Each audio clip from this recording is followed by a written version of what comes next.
Hello students, आज हम UP triple S C के पेट एग्ज़ाम के लिए ज्योग्राफी के कुछ महत्वपूर्ण प्रश्नों को देख लेते हैं और अच्छे से उनकी प्रैक्टिस करते हैं। प्रश्न संख्या 1 है, चीन का शोक किस नदी को कहा जाता है? चीन का शोक किस नदी को कहा जाता है? तो इसका आंसर है हुआंगहो नदी। ओके, चीन की हुआंगहो नदी, इसे पीली नदी भी कहते हैं हुआंगहो को। ओके, लेकिन चीन की सबसे लंबी नदी कौन सी है? यांगटी सिक्यांग नदी। ठीक है, नेक्स्ट प्रश्न संख्या 2 है, सियाचिन ग्लेशियर किस राज्य में है? सियाचिन ग्लेशियर आपका लद्दाख राज्य में है। ओके, बहुत ही क्वेश्चन आया है। और आप जानते हैं सियाचिन विश्व का सबसे ऊंचाई पर स्थित युद्ध स्थल भी है। ये भी क्वेश्चन कई बार आया है। नेक्स्ट प्रश्न संख्या 3, निम्नलिखित में से कौन सा प्रवास का प्रतिकर्ष यानी पुश फैक्टर कारक नहीं है? ये एक अच्छा क्वेश्चन है। आपके पेट के सिलेबस में प्रवास दिया था, इसलिए मैंने इसको रखा है। प्रवास का मतलब होता है एक स्थान से दूसरे स्थान पर व्यक्तियों का जाना। लोग पैसा कमाने के लिए, शिक्षा के लिए, कई चीज़ों के लिए एक स्थान से दूसरे स्थान जाते हैं। गांव से नगर जाते हैं, नगर से बड़े नगर जाते हैं, तो ये प्रवास कहलाता है। अब आपके गांव से कई लोग बाहर जाते हैं पैसा कमाने, शिक्षा के लिए, तो उनको गांव में ऐसी कौन सी चीज़ें होती हैं जो उनको पुश करती हैं कि यहाँ से भागिए, यहाँ से जाइए?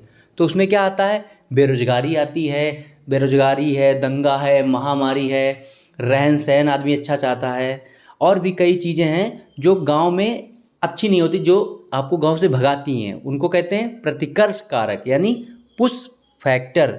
तो इसमें पूछा पुश फैक्टर कौन सा नहीं है? बेरोजगारी है, आपको आपके गांव से भगाएगी कि आप अच्छी जगह जाइए। दंगा लड़ाई हो जाती है, वहाँ से लोग पलायन करते हैं। महामारी, जैसा हम लोगों ने देखा था कि कोरोना महामारी में लोग बहुत शहरों से गांव की तरफ भाग रहे थे, तो ये भी पलायन कर रहे थे, प्रवास है ये। ठीक है, तो सुरक्षा ये पुश फैक्टर नहीं है, पुल फैक्टर। सुरक्षा आपको बुलाती है, जहाँ पर बढ़िया सिक्योरिटी होगी, शहर में बढ़िया रक्षा होगी, अपराध कम होगा, लोग वहाँ जाएंगे। तो इसका आंसर है डी। ओके, नेक्स्ट, जनगणना 2011 के अनुसार भारत की वार्षिक जनसंख्या वृद्धि दर क्या थी? आप लोगों ने 10 की जनसंख्या वृद्धि दर याद की होगी, 17.7, लेकिन आपको वार्षिक भी याद करनी होगी। भारत की वार्षिक जनसंख्या वृद्धि दर थी 1.64%। ओके, नेक्स्ट, जादूगोड़ा यूरेनियम की खान किस राज्य में है? तो बहुत अच्छा क्वेश्चन है, इसका आंसर है झारखंड। जादूगोड़ा झारखंड में है। प्रश्न संख्या 6 है, सह्याद्री के नाम से किसे जाना जाता है? हिमालय को, पश्चिमी घाट को, पूर्वी घाट को, नीलगिरी को? तो इसका आंसर है पश्चिमी घाट को।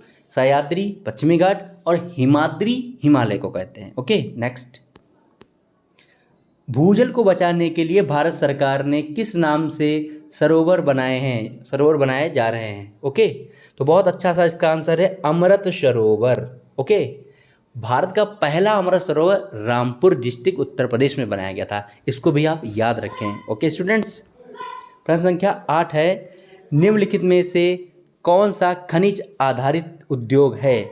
ऐसा उद्योग जिसमें खनिज का प्रयोग होता है। आपको सीधा दिख रहा होगा सीमेंट जो बनाते हैं उसमें प्रमुख रूप से आपका चूना पत्थर का प्रयोग होता है, जो खनिज आधारित उद्योग है। चीनी, सूती वस्त्र, जूट का सामान, ये कृषि आधारित उद्योग हैं। ओके, प्रश्न संख्या 9 है, टिहरी बांध किन नदियों के संगम पर बना है? टिहरी बांध उत्तराखंड में, आप जानते हैं किन नदियों के संगम पे है? ये एक अच्छा क्वेश्चन था। इसका आंसर है भिलांगना और भागीरथी। भिलांगना और भागीरथी नदियों के संगम पर टिहरी बांध है। ओके, प्रश्न संख्या 10 है, हरा सोना किसे कहा जाता है? तो हरा सोना कहा जाता है प्राकृतिक वनस्पति को, नेचुरल वेजिटेशन को। ओके, प्रश्न संख्या 11 है स्टूडेंट्स, चाय की खेती के लिए कौन सी मृदा छूट गया, यहाँ पे मृदा उपयुक्त है। ओके, मिट्टी उपयुक्त है। तो चाय की खेती के लिए लैटराइट मिट्टी उपयुक्त है।